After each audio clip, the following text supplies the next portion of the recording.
Bonjour à tous, bienvenue pour la troisième partie de notre voyage au Danemark.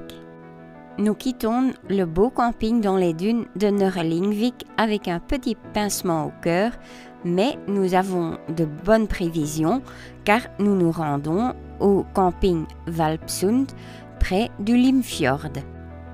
Le Limfjord croise le Jutland du côté est au côté ouest.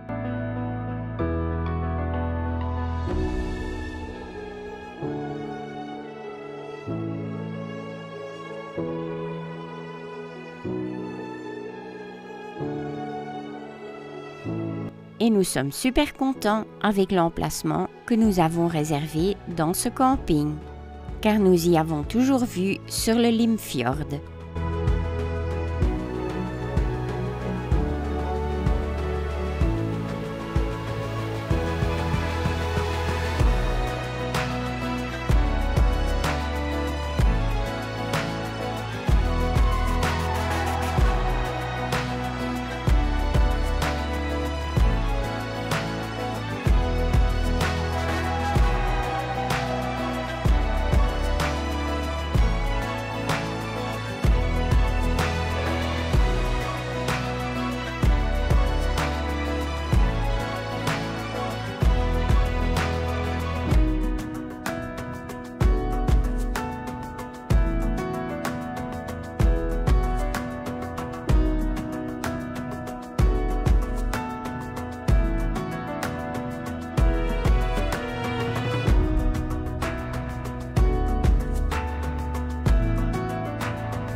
Après le lunch, nous avons fait une balade le long du Limfjord pour aller vers le port de plaisance de Hvalpsund.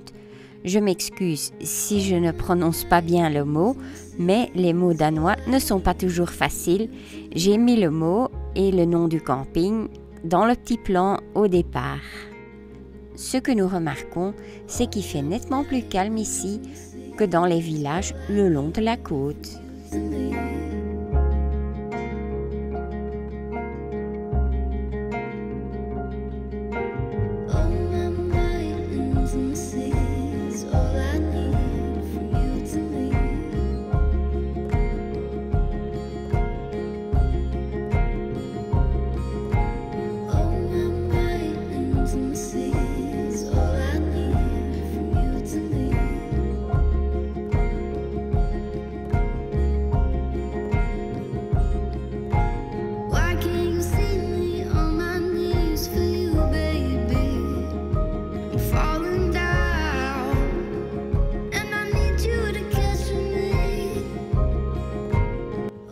En soirée, le vent s'est pas mal levé, donc nous mangeons dans le fourgon avec la porte fermée.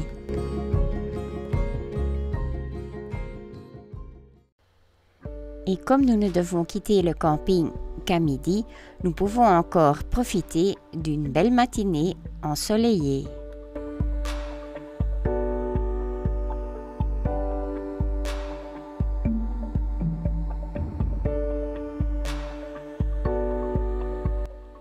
Le camping appartient à un couple et leurs enfants ados et tout le monde met la main à la pâte, ce qui le rend très agréable. Il y a un petit magasin où on peut aussi commander du pain pour le matin.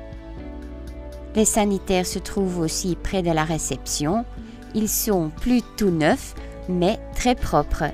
Et ça se reflète aussi dans le prix du camping, car c'était le camping le moins cher que nous avons eu. Et ça, pour une si belle vue, donc nous ne nous plaignons vraiment pas. Et c'est un endroit où on peut encore vraiment expérimenter le calme total.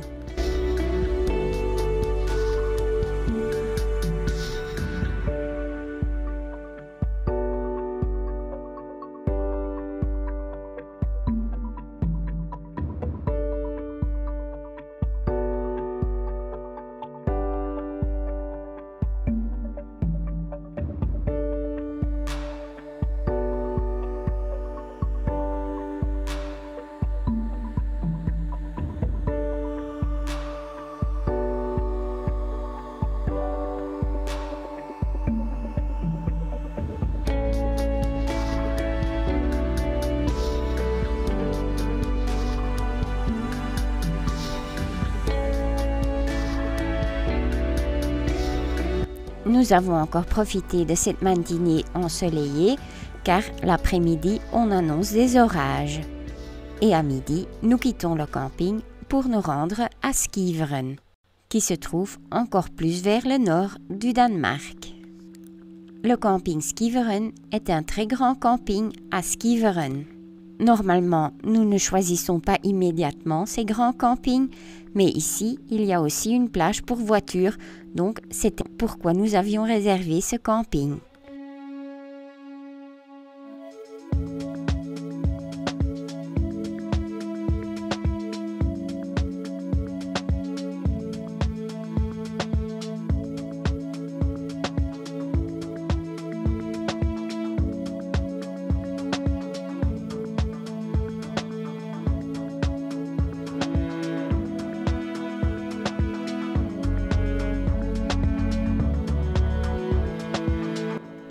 Pour des familles avec des enfants qui aiment bien beaucoup d'activités pour les enfants, ce camping est top.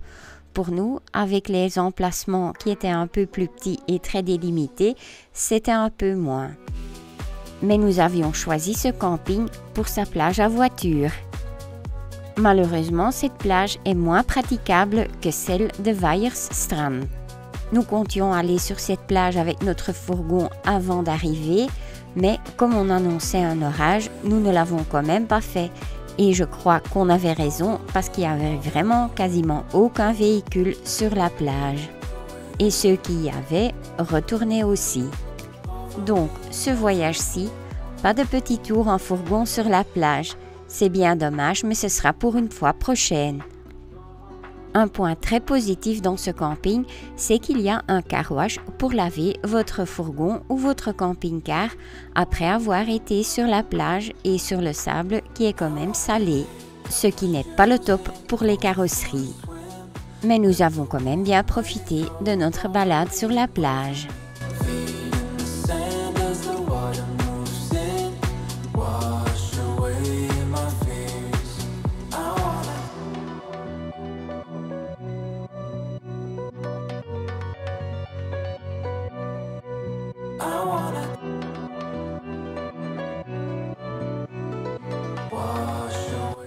Heureusement que l'orage n'a éclaté qu'en soirée, donc on a encore pu faire notre petit barbecue et on a encore pu manger dehors au soir. Mais après, on a vite dû tout rentrer car là, la pluie a commencé à tomber. Et le lendemain, c'est vraiment une journée pluvieuse. Aujourd'hui, ce sera une journée farniente et comme il y a un grand supermarché au camping, nous décidons d'aller faire nos courses là-bas et comme ça, on peut quand même profiter de cette journée à faire quelque chose. Entre-temps, j'ai lavé Winston et à part ça, on a un peu nettoyé le camping-car, on s'est reposé et au soir, il faisait quand même encore un peu plus sec, donc on a encore un peu pu profiter d'une balade sur la plage.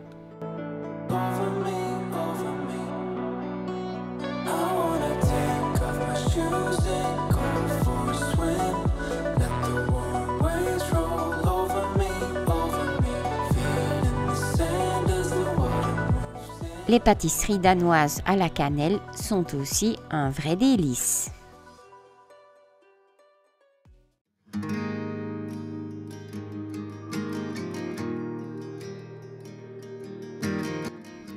Et le lendemain matin, nous continuons notre route vers le nord et nous faisons halte au Forstkamp Robjergmile. Nous avons choisi ce camping comme il se trouve en bord de forêt.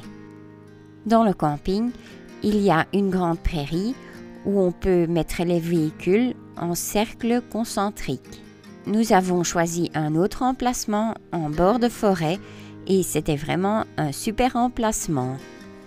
Nous avions remarqué que dans ce camping, il faisait vraiment super calme. Normalement, il y a énormément de Suédois qui y vont, mais apparemment, le cours de la couronne danoise et la couronne suédoise faisait que les Suédois avaient boudé le Danemark cette année-ci. De notre emplacement, nous devions faire une courte balade dans un petit bois pour arriver au sanitaire, mais il n'y avait aucun souci car c'était vraiment un beau lieu pour faire une petite balade. Ce camping était le plus cher des campings qu'on avait réservés. mais les sanitaires étaient aussi vraiment au top et c'est là qu'on avait du chauffage au sol. Dans la plupart des campings au Danemark, on trouve aussi des barbecues, comme vous le voyez ici. Je n'ai pas filmé l'intérieur car il y avait toujours du monde quand j'y passais, mais les sanitaires étaient vraiment au top. Ici, vous voyez les places sur la place centrale et comme vous voyez, les emplacements sont aussi très grands.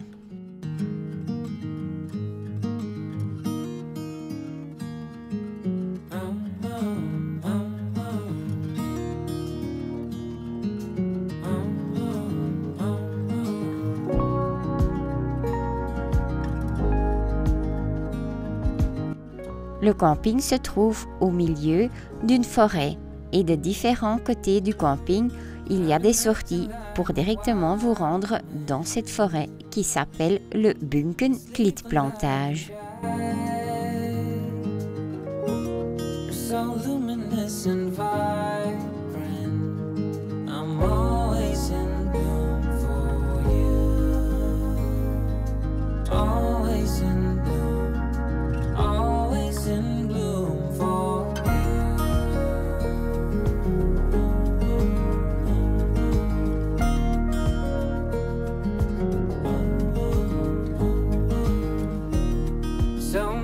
Times I'm stranded, a castaway on unknown shore, although a stranger in this continent, I'm always in bloom for you, always in bloom, always in bloom for you.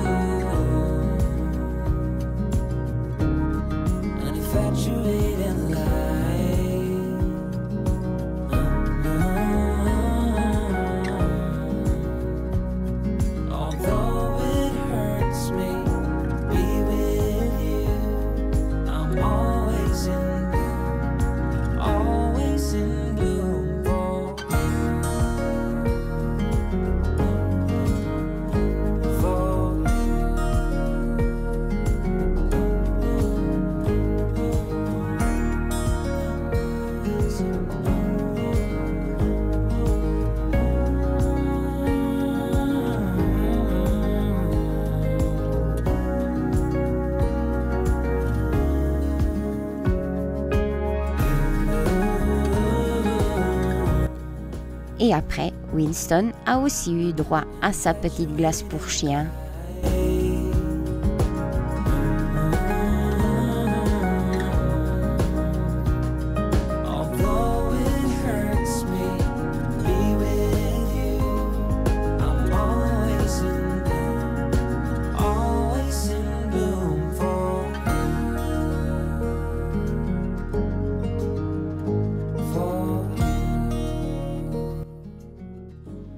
Et à un tel point, pouvoir profiter de l'environnement en cuisinant, c'est quand même un des atouts majeurs d'un fourgon pour moi.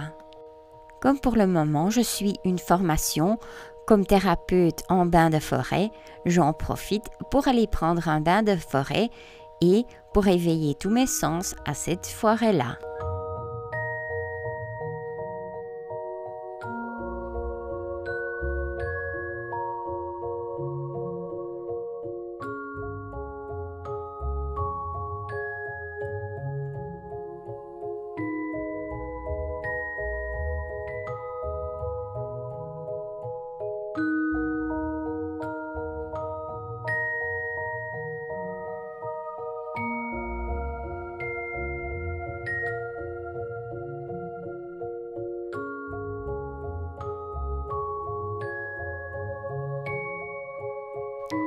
Et après, je rejoins Danny et Winston près du fourgon et on profite encore de l'après-midi ensoleillé. La raison principale pourquoi nous sommes ici, c'est parce que nous voulons aller voir le Råbjergmile. Comme il faisait vraiment plus de 30 degrés en journée et qu'il faut quand même faire une belle montée sur cette dune, nous avons décidé de la faire en soirée.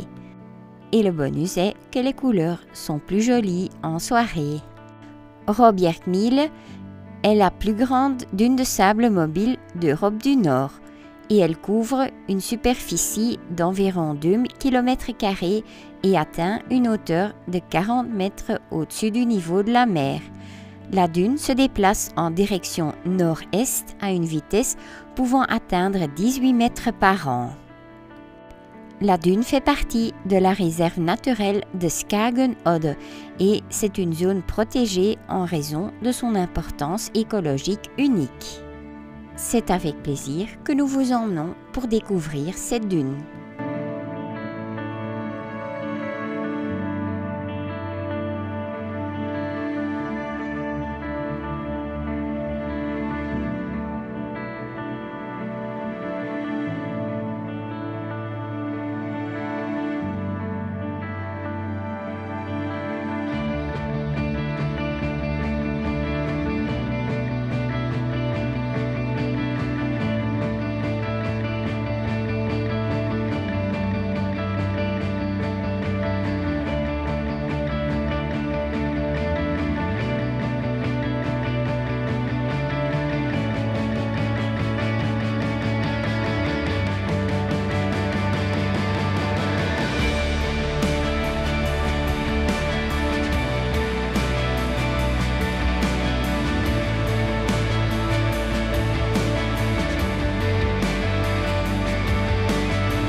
Et c'est sur ces belles images que se termine notre périple à Råbjergmile.